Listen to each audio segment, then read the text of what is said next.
దేవుని స్తోత్రం. ఎఫెసీ రాసిన పత్రిక 6వ అధ్యాయం 4వ వచనంలో ఒకసారి చూడండి. ఎఫెసీ రాసిన పత్రిక 6వ అధ్యాయము 4వ వచనం.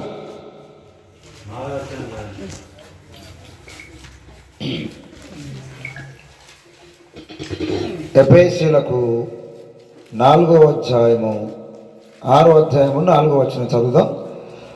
తండ్రులారా, మీ పిల్లలకు కోపము రేపక ప్రభు యొక్క శిక్షణలోను బోధలోని వారిని పెంచుడి అనే మాటను మనం చూస్తున్నాం.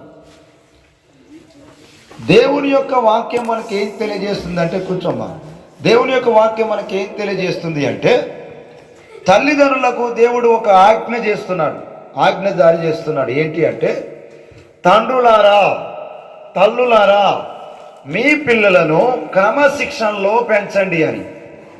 అర్థమైంది కదా? ఎక్కడ పెంచాలట? క్రమశిక్షణలో. ఎక్కడ ఈ లోకములో క్రమశిక్షణ ఉంటుంది? పాపములో ఎదిగితే క్రమశిక్షణ ఉంటుందా? లోకములో ఎదిగితే క్రమశిక్షణ ఉంటుందా? దుర్నీతిలో ఎదిగితే క్రమశిక్షణ ఉంటుందా? ఈరోజు మనం స్కూల్ పిల్లల దగ్గర ఆలోచన చేస్తే టీచర్స్ క్రమశిక్షణలో పెడతారు. క్రమశిక్షణలో పెట్టడానికి ఒక దెబ్బ వేస్తారు, కొడతారు, కర్రతో దంతారు. కానీ ఈ రోజుల్లో పిల్లలను కొట్టడానికి ఏ స్కూల్ టీచర్కి అధికారం లేదు. అవునా కదా? చిన్నగా మనం దెబ్బ వేసినామంటే కంప్లైంట్లు వస్తున్నాయి.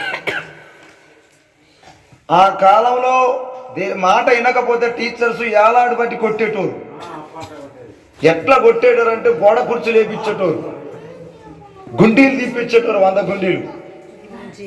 కానీ ఈ కాలంలో పిల్లలను చిన్న కొట్టితే కంప్లైంట్లు పోతున్నాయి. అవునా కదా? పోనీ టీచర్స్కి క్రమశిక్షణ చెప్పడం లేకపోతే తల్లిదండ్రులు కూడా క్రమశిక్షణ చెప్పలేకపోతున్నారు ఈ రోజుల్లో. బడిలో పిల్లలు నేర్చుకుంటారంటే బడిలో పిల్లోడు ఇంకా రౌడీలా తయారవుతారు.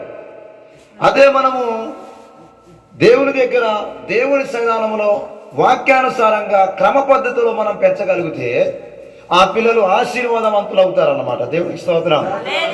బైబిల్లో ఒక సహోదరి పెంచింది. ఎక్కడ? దేవుని మందిరములో, దేవుని సన్నిధానంలో. సమూయేలు గ్రంథం 1వ అధ్యాయంలో హన్నా గురించి మనం చూస్తాం.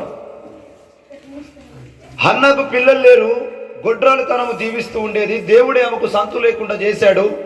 అయినా ప్రార్థన చొప్పున, ఆమె నమ్మకము చొప్పున, ఆమె భయము భక్తి చొప్పున, ఆమె విశ్వాసము చొప్పున దేవుణ్ణి అడుక్కొని, గోజాడి, ప్రార్థన చేసి, కన్నీరు గాచి, మొరపెట్టి, ప్రభు దగ్గర కృప కొరకు, కనికరము కొరకు ప్రభు దగ్గర అనుదినము మొరపెడుతూ ఉన్నప్పుడు దేవుడు ఆమె సంతులు తెరిచాడు. ఆమెకు మంచి గర్భఫలం ఇచ్చాడు. దేవుడు గర్భఫలం ఇచ్చాడు. గర్భఫలం ఇవ్వకముందు ఒక కోరిక కోరుకుని, దేవా, నీవు గాంక గర్భఫలం నాకు ఇస్తే, నీవు గాంక ఒక మగపిల్లను నాకు దయచేస్తే ఈ పిల్ల కానీ దేవుని మందిరములో, దేవుని సన్నిధానంలో, దైవజనుడి యొక్క అండవరలో పెంచుతానని ఒక తీర్మానం తీసుకుంది.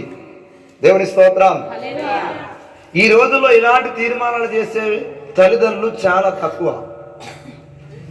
అవునా కదా? నా పిల్లోడు గొప్పోడుగా ఎదగాలని ఆశపడడం తప్పు లేదు. గొప్పోడుగా ఎదగాలంటే నువ్వు గొప్పగా దేవుళ్ళు పెంచాలి. అవునా కదా? నీ పిల్లోడు జ్ఞానముగా ఎదగాలనుకోవడం తప్పు లేదు. కానీ జ్ఞానముగా ఎదగాలంటే దేవుని జ్ఞానంలో పెంచాలి. నీ పిల్లోడు క్రమశిక్షణలో ఎదగాలనుకోవడం తప్పు లేదు. ఆ క్రమశిక్షణ లోకములో ఎక్కడ లేదు, దేవుల్లో ఉందని భావించి దేవుళ్ళని క్రమశిక్షణ పెంచాలి.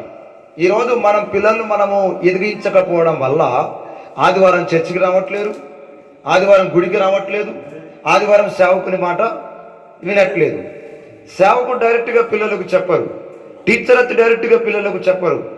మనమే మన తల్లిదండ్రులుగా మన పిల్లలకు మనము చెప్పుకోవాలి. సండే స్కూల్లో పిల్లల్ని పెంచాలి, సేవకుల దగ్గర పిల్లల్ని పెంచాలి, దేవుని సన్నిధానంలో పిల్లలను పెంచాలి. సమూయేలు ఎక్కడ ఎదిగిండు చెప్పండి? దేవుని మందిరాల్లో, దేవుని సన్నిధానంలో ఎదిగాడు సమూయేలు.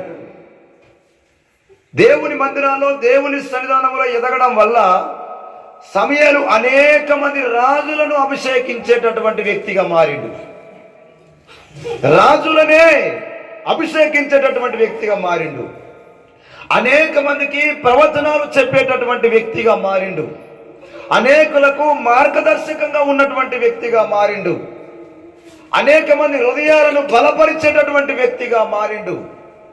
అనేక మంది హృదయాలను దేవుని దగ్గరికి నడిపించేటటువంటి వ్యక్తిగా మారిండు.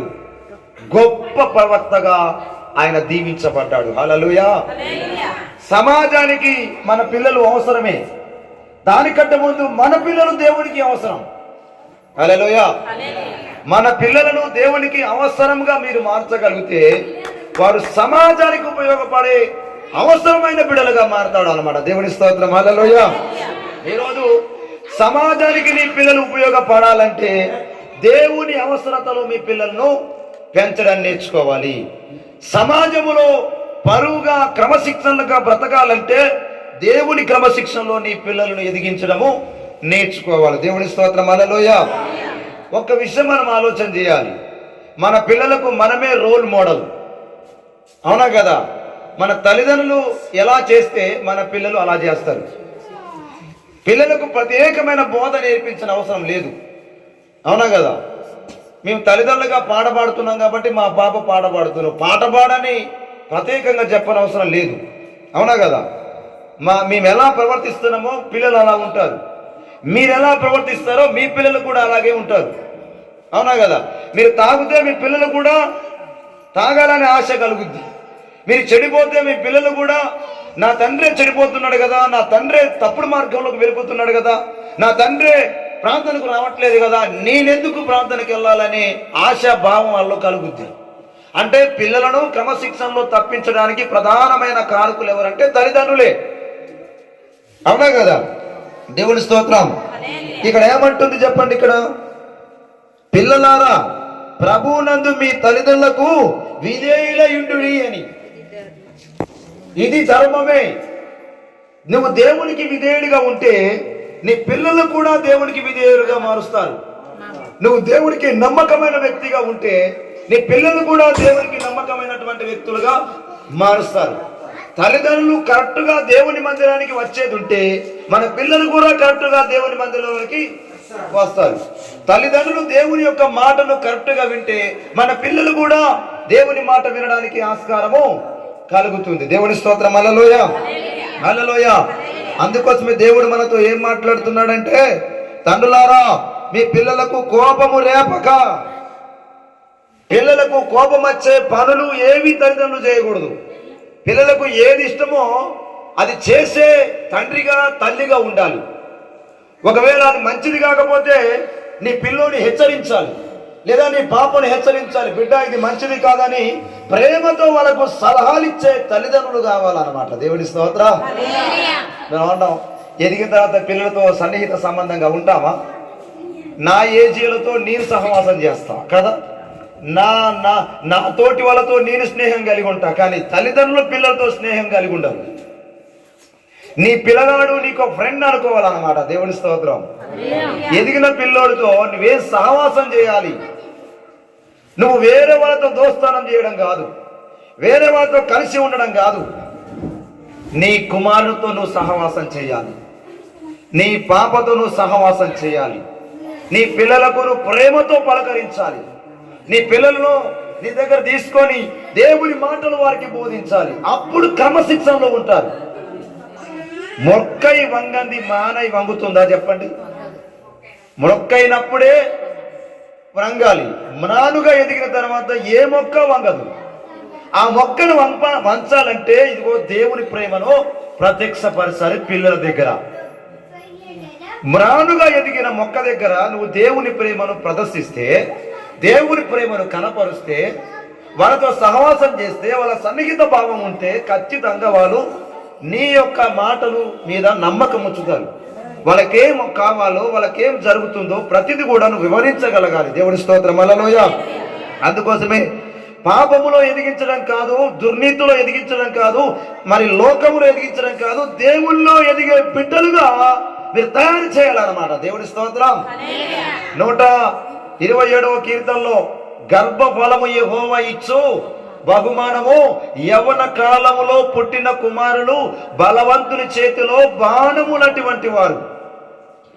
ఈరోజు ఇక్కడ కూర్చున్న వారు మనకు ముసలితనంలో పిల్లలు కలిగారా? యవ్వన కాలములోనే దేవుడు మనకు పిల్లల్ని ఇచ్చాడు. యవ్వన కాలములో ఇచ్చిన దేవుడు ఇచ్చిన దేవుడు ఒక కోరిక కోరుకుంటున్నాడు, బలవంతుని చేతిలో బాణములా మీ పిల్లలను పెంచాలని. ఎవరు ఈ లోకంలో బలవంతుడు? ఎవరు శక్తి కలిగిన వారు? ఎంత కండలు సంపాదించినా సూది కాటుకు ఆ వ్యక్తి తట్టుకోలేడు, దోమ కాటుకు ఆ వ్యక్తి తట్టుకోలేడు. ఎన్ని సిక్స్ ప్యాక్ పెంచినా, ఫ్యామిలీ ప్యాక్ పెంచినా, కండల వీరుడైనా ఎవరైనా కూడా చిన్న సూదికి కూడా తట్టుకోలేడు. అవునా కదా? ఈ లోకంలో బలం సంపాదించిన సూది బలకు మాత్రం బలహీనమే. కాబట్టి బలవంతుడు ఈ లోకంలో ఎవరు లేరు, బలవంతుడే గొప్ప దేవుడు. యాలయనగా మనకు శిశువు పుట్టెను, మనకు కుమారుడు అనుగ్రహించబడను, ఆయన ఆశ్చర్యకరుడు, ఆలోచనకర్త, బలవంతుడైన దేవుడు కదా. ఈ లోకంలో బలవంతుడు ఎవరు లేరు. బలవంతుడు ఎవరైనా ఉన్నారు అంటే ఒక్క యేసుక్రీస్తు తప్ప ఈ లోకంలో బలవంతుడు అంటూ ఎవరు లేరు. ఆ బలవంతుని చేతిలో బాణములా నీ పిల్లల్ని పెంచాలి. అర్థమైంది కదా? ఆ బలవంతుని చేతిలో బాణములా నీ పిల్లల్ని పెంచాలి. బాణం వదిలితే ఎక్కడ పడితే అక్కడికి పోయిద్దా, లేదా నువ్వు వదిలిన చోటకే పోయిద్దా? చెప్పండి. ఇప్పుడు నువ్వు పిట్టను గురి చేస్తావు, ఆ పిట్టనే తాకుద్దా, పక్కకు పోయి తాకుద్దా? ఒకవేళ పిట్టకు తాకుండా పక్కకు పోయి తాకిందంటే నీ గురి మంచిగా లేదని అర్థం. దానికి నీ చూపు మంచిగా లేదు, నువ్వు కరెక్ట్గా గురి పెట్టలేదని అర్థం. ఈరోజు నీ పిల్లోడు క్రమం తప్పిపోతున్నాడంటే పిల్లోడు కారణం కాదు, క్రమంగా ఎదిగించలేకపోవడం తల్లిదండ్రుల యొక్క కారణం అన్నమాట. దేవుడికి స్తోత్రం. హల్లెలూయా. నువ్వు బలవంతుని చేతిలో ఎలా పెంచాలట? బాణములాగా పెంచాలి. బలవంతుడు ఏం చెప్తే అది మీ పిల్లలు వినాలన్నమాట, చెయ్యాలన్నమాట. దేవుడి స్తోత్రం. అందుకోసమే క్రమశిక్షణలో పెంచడం నేర్చుకోవాలి, క్రమశిక్షణలో ఎదిగించడం నేర్చుకోవాలి. యాజకుడి కింద లేదా సేవకుని దగ్గర ఎదిగించడము నేర్చుకోవాలి, దేవుని సన్నిధానములో ఎదిగించడం నేర్చుకోవాలి. మనం క్రమంగా గుడికి వచ్చినప్పుడు మన పిల్లలు కూడా క్రమంగా గుడికి వస్తారు. దేవుని స్తోత్రం. ఒక ప్రశ్న ఉంటుంది మీకు ఏంటంటే, చిన్నప్పుడైతే వింటాలు కానీ పెద్దగా ఉన్నాక ఇంటలా, గుర్రాలు అయిన తర్వాత ఎడ్లు లాంటి మనుషులు అయిన తర్వాత ఇంటారా అని అంటే వారితో నువ్వేం చేయాలి, ఏం చేయాలని చెప్పినా ప్రేమతో వారికి నువ్వు ప్రేమను పంచాలి, వారితో సహవాసం చేయాలి. నీవు దోస్తానం ఫస్ట్ నీ కుమారుని చేసుకోవాలి, నీ కుమార్తెను చేసుకోవాలి. ఫస్ట్ దోస్తానం వారితో సన్నిహిత సంబంధంగా ఉంటే కదా నీ మనసు వాళ్ళకు తెలిసేది, వారి మనసు నీకు తెలిసేది. వారితో నువ్వు గడపనే గడపవా, టైమే ఇవ్వవా, ఎట్లా వారు నీ మాట ఇస్తారు? నీ పిల్లలతో నువ్వే టైం గడుపుతలేవు, ఎక్కడో లోకంతో టైం ఎక్కువ గడుపుతాం, చుట్టాలతో ఎక్కువ టైం గడుపుతాం, సన్నిహితులతో ఎక్కువ టైం గడుపుతాం, కానీ మన పిల్లలతో మనం సమయం గడపం.